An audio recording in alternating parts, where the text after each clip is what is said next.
Aïe aïe aïe, tu es en première et tu es la première promo à passer ton bac cette année.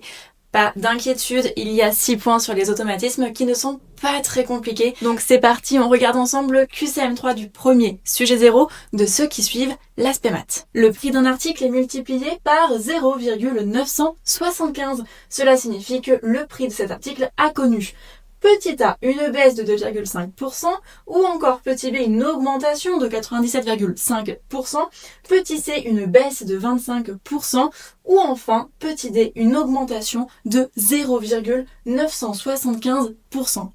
Je vous laisse réfléchir quelques instants, n'hésitez pas à mettre pause pour donner votre réponse en commentaire, et c'est parti, on regarde ça ensemble. Ici, on multiplie notre prix par 0,975. Or, multiplier par un nombre qui comprend entre 0 et 1 nous permet de réduire la valeur initiale. Donc déjà, nous ne sommes ni sur une augmentation de 97,5%, ni sur une augmentation de 0,975%. On élimine B et C.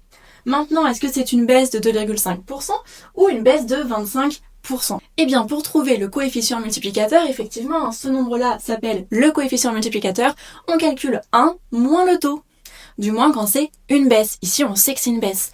Et 1 moins combien nous donne 0,975? Eh bien, c'est 1 moins 0,025. Autrement dit, 2,5%. Effectivement, si on avait une baisse de 25%, on aurait trouvé un coefficient multiplicateur de 0,75.